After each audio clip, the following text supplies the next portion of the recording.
menyelesaikan pendidikan dokter umum pada Fakultas Kedokteran UGM tahun 2006, kemudian spesialis penyakit dalam pada tahun 2014, dan konsultan pulmonologi di Fakultas Kedokteran UGM tahun 2021. Beliau saat ini adalah staf divisi pulmonologi ilmu penyakit dalam FKMK UGM. Kepada Dr. Norahmi Ananda, kami persilahkan, waktunya 25 menit. Baik, terima kasih. Assalamualaikum warahmatullahi wabarakatuh. Selamat pagi, Prof. Selamat pagi, Dokter. Selamat pagi, rekan sejawat sekalian. Pagi hari ini, saya bertugas untuk meneruskan diskusi mengenai tuberkulosis dan penyakit komorbid.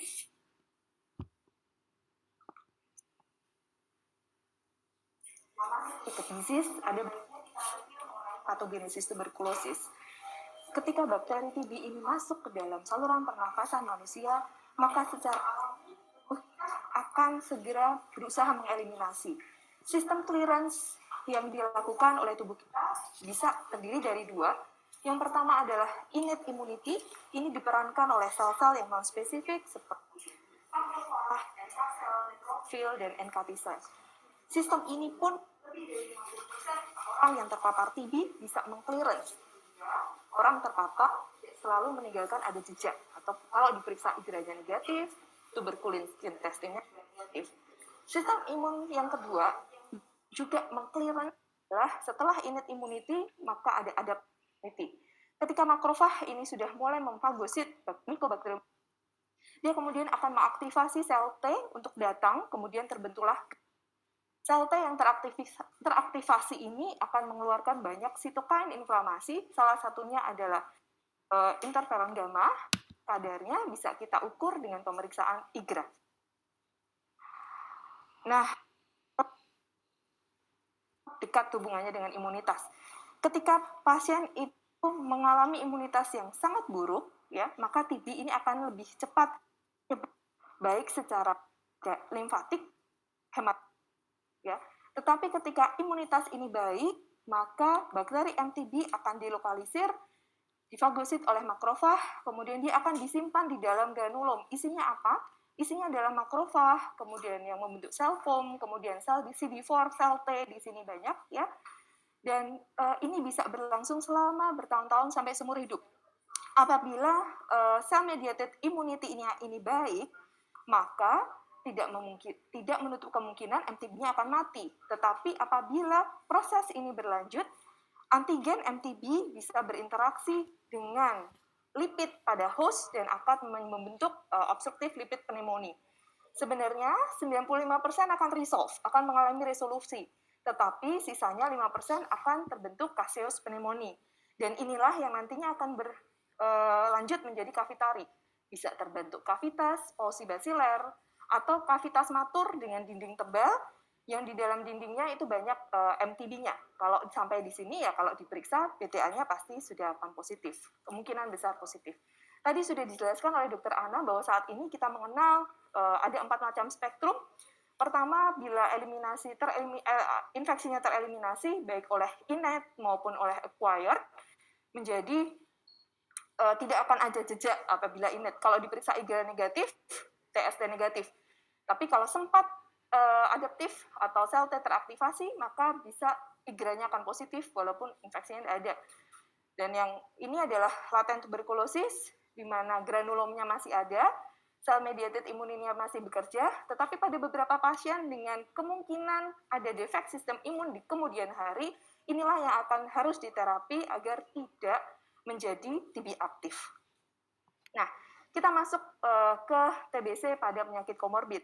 Dari literatur, penyakit komorbid pada TBC dibagi menjadi 2. Yang pertama adalah communicable disease, yang paling penting kita akan bahas hari ini adalah HIV. Kemudian penyakit non-communicable disease yang kita akan bahas hari ini adalah diabetes, malnutrisi, dan CKD. Yang pertama adalah TB HIV. Kenapa ini penting? Karena Indonesia saat ini masih menjadi satu dari sekian banyak negara dengan burden TB HIV yang besar. Dan tantangan pada TB HIV adalah yang pertama deteksi kasus, yang kedua manajemennya, dan yang ketiga adalah capaian untuk pencegahan tuberkulosis. Koinfeksi TB HIV kenapa penting? karena ada TB pada HIV akan menyebabkan mortalitas tinggi. Dan pasien HIV itu rentan terjadi TB sampai angkanya meningkat sampai 19 kali lipat, karena pada HIV itu ketika ada HIV, maka rekognisi MTB akan berkurang, uptake-nya akan terganggu, dan tentu saja aktivasi cell-mediated immunity-nya juga akan terganggu. Nah, penemuan dini kasus TBC pada HIV itu perlu dilakukan sedini mungkin. Kenapa? Untuk mencegah morbiditas dan mortalitas. Semua pasien HIV harus diperiksa TBC-nya dan di-screening TBC-nya. Dan demikian pula sebaliknya, semua TB harus diperiksa HIV-nya. Ini jangan lupa untuk diterapkan dalam praktek sehari-hari. Pada ODIF, gejala klinis TBC sering tidak spesifik. Kalau kita mengenal gejala spesifik, batuk yang 2 minggu, penurunan berat badan, dan sebagainya, pada ODIF itu prevalensinya hanya 10%. Yang lain gejalanya tidak spesifik. Batuknya tidak harus sampai 2 minggu. Kadang hanya ada penurunan berat badan signifikan juga, ya. Demamnya juga tidak khas, gitu. Kemudian, jangan lupa bahwa pada ODIF sering juga dengan ekstra paru, manifestasi TB ekstra paru. Ketika dari klinis itu sudah kita curigai bahwa ODIF itu menderita ODIF itu menderita TB, maka alur selanjutnya adalah diperiksa TCM. Ya, kenapa dengan TCM tadi sudah dijelaskan Dr. Ana, agar kita bisa mendapatkan angka atau kasus dengan rifampicin resisten yang sudah diketahui dengan awal, dengan cepat. Kalau MTB-nya positif, tidak masalah, alurnya langsung ke terapi. Tapi ketika MTB-nya negatif, maka disinilah letak peranan X-ray. Ketika X-ray-nya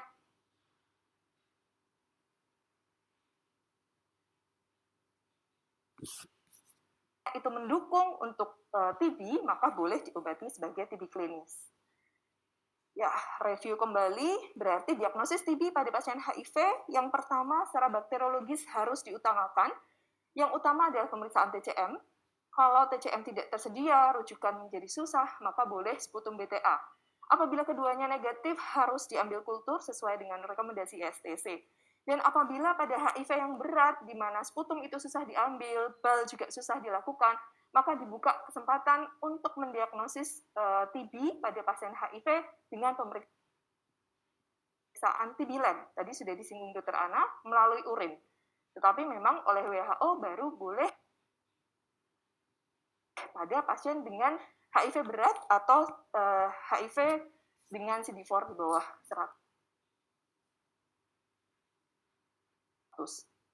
Nah, apabila pemeriksaan bakteriologis itu kok susah untuk mendapatkan bakteriologisnya, maka peran X-ray itu sangat penting. Pada TB HIV, manifestasi X-ray yang muncul itu bisa bermacam-macam tergantung dari jumlah CD4 atau berat lemahnya imunodefisiensi pada pasien tersebut. Pada pasien dengan HIV awal CD4 masih tinggi, maka presentasi klinisnya adalah mirip individu dengan imunokompeten. Ada kavitasi, kemudian lesinya masih ada di apek, bilateral gitu ya. Tetapi pada individu dengan imunosupresi, CD4-nya di bawah 200, manifestasi yang kelihatan di ronsen adalah sudah tidak tipikal lagi. Ini seperti pneumonia bakterial biasa ya. Ini pada di bawah, kemudian unilateral ya. Kemudian kadang ronsennya terlihat nyaris bersih gitu, padahal kalau dilihat ada miliari tipis sekali. Nah, juga jangan lupakan TB ekstra paru pada pasien HIV. Manifestasi yang sering muncul adalah lymph node, ya, lymphadenitis TB, pleuritis TB, meningial TB. Jadi jangan lupa selalu screening setiap punya pasien HIV, jangan lupa TB ekstra paru, selalu screening limfadenopati kolinya, kemudian cek apakah ada manifestasi defisit neurologis, kemudian apakah ada pleuritic pain, apakah ada efusi pleura, dan jangan lupa lihatlah spine-nya, jangan-jangan sudah ada gibus ya. Nah, kalau diagnosis sudah tegak, maka kita harus melakukan terapi. Apa concern terapi pada HIV? Yang pertama adalah mulailah ARV pada TB HIV berapapun jumlah CD4-nya. Kemudian terapi dimulai dengan TB dulu, 2 minggu, kemudian baru dilanjutkan dengan ARV. ARV yang digunakan apa? Regimennya adalah tenofovir, tamifudin, efavirenz. Atau apabila menggunakan dolutegravir, maka dolutegravirnya ditambah dosisnya menjadi 2 kali 50. Jadi semua pasien TB yang terdiagnosis HIV harus mendapatkan 3 macam obat, 1 OAT, 2 ARV, dan pencegahan cotrimoxazole. OAT-nya harus diberikan harian, tidak ada lagi intermittent, karena ini akan meningkatkan risiko resisten. Kemudian apabila rifampicin tetap digunakan bersama aluvia, bersama lopirinavir, maka dosisnya harus disesuaikan. Kemudian pada imunosupresi berat, ARV-nya harus lebih awal. Tetapi kita perlu ingat ketika ARV itu diberikan lebih awal, risiko untuk iris dan efek samping menjadi semakin besar. Maka bila merawat TB HIV dengan kondisi yang severe, setelah memasukkan ARV, jangan lupa kita melakukan evaluasi dengan ketat apakah terjadi iris atau tidak. Iris ini adalah perburukan kondisi yang terjadi setelah ARV masuk, sebenarnya bukan karena perburukan penyakitnya, tetapi karena kembalinya sistem imun. Ini adalah beberapa contoh iris, ya, infiltratnya bertambah dan sebagainya. Oke, dan apabila pada HIV itu tidak terbukti ada TB aktif, harus diberikan terapi pencegahan dengan regimen INH selama 6 bulan. Dan ini ada regimen baru dengan bisa nanti akan ada obat baru, rifapentin, ya. Jadi bisa 3 HP regimennya, 3 bulan dengan isoniazid dan rifapentin yang diberikan mingguan. Yang kedua adalah TBC dan diabetes mellitus. Kenapa penting? Ternyata seperlima pasien TB itu adalah TB DM. Dan DM itu 2 kali beresiko TBC. Apabila ada DM itu mempengaruhi morbiditas dan mortalitas TB. Dan ternyata TB DM itu beresiko 2 kali menjadi kematian dibandingkan TBC yang tidak dengan DM. Kemudian 4 kali risiko relapse dan 2-5 kali risiko MDR. Kenapa? Karena pada DM terjadi defek imunologis baik pada kemotaksisnya, kemudian pada pembentukan granulomnya menjadi tidak sempurna. Nah, tentu saja penapisan TB DM ini juga sama seperti dengan kasus HIV. Setiap DM periksa TB-nya, kemudian setiap TB harus dicek apakah ada DM atau tidak. Karena ketika ada DM akan mempunyai implikasi yang besar pada terapinya. Ya, dari guideline Union 2019 ada beberapa concern mengenai terapi TB-DM. Yang pertama, seberapa lama sih sebenarnya harus diberikan? Untuk rekomendasi yang saat ini masih sama, selama 6 bulan, tetapi ada catatan bahwa pada TB-DM itu ada peningkatan resiko failure dan relapse. Sehingga klinisi harus mempertimbangkan terapi yang lebih panjang. Nah, tetapi tentu saja untuk dijadikan rekomendasi tentu masih perlu clinical trial dan sampai saat ini belum ada yang cukup banyak untuk mendukung untuk itu.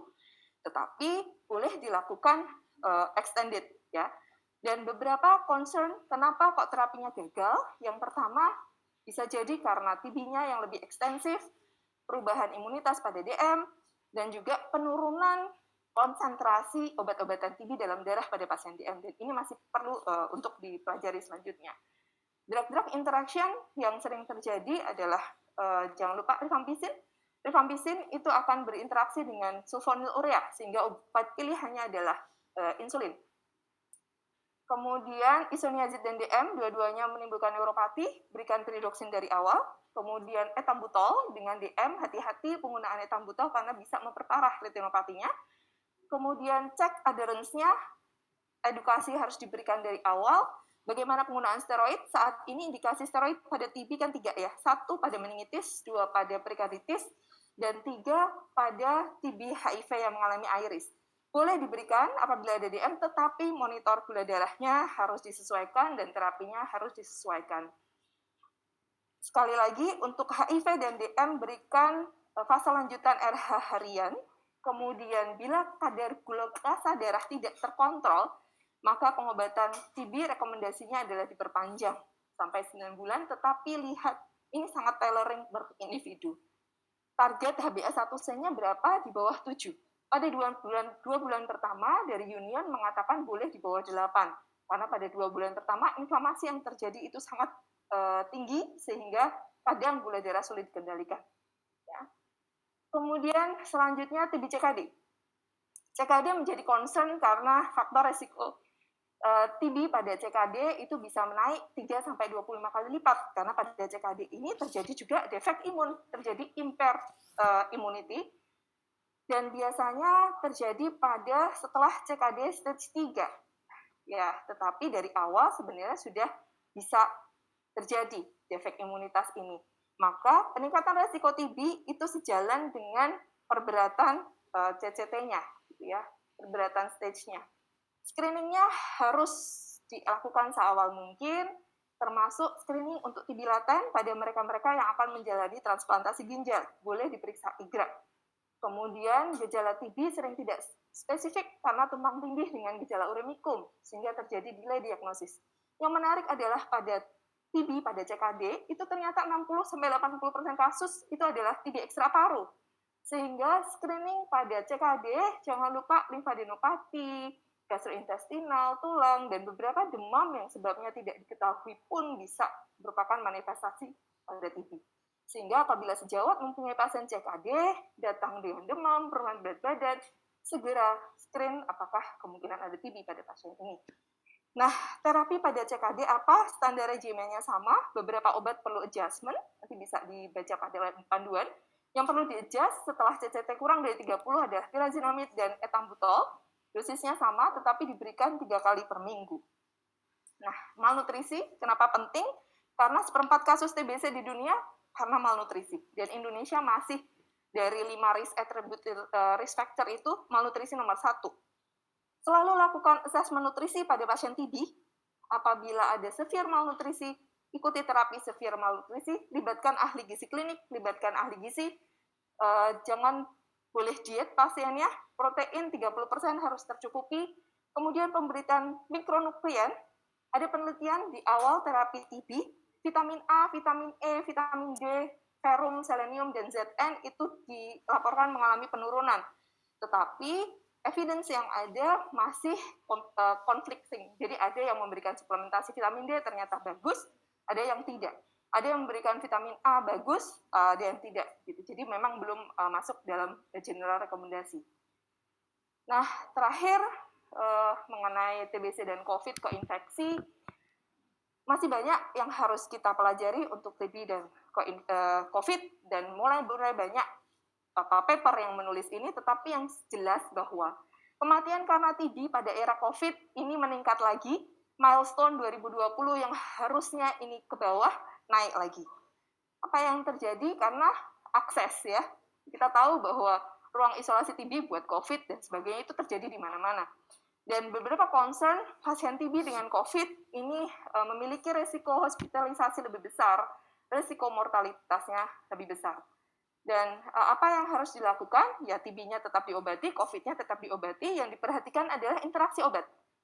Kalau pada TBSO, concern-nya pada rifampicin, dan kalau dari panduan yang kita pakai saat ini dengan remdesivir. Rifampicin akan menurunkan kadar remdesivir dalam darah, sehingga kalau bisa tidak diberikan dalam waktu yang bersamaan. Sebagai kesimpulan, TBC sering ditemukan bersamaan dengan penyakit komorbid, baik itu penyakit menular maupun tidak menular. Presentasi klinis pasien TBC dengan imunodefisiensi sering atipikal. Screening tuberkulosis awal mungkin sangat diperlukan untuk mengurangi morbiditas dan mortalitas TBC, serta perhatikan interaksi obat yang muncul dan efek samping yang muncul akibat pemberian TBC maupun terapi komorbid untuk meningkatkan keberhasilan terapi. Sekian, terima kasih. Assalamualaikum warahmatullahi wabarakatuh.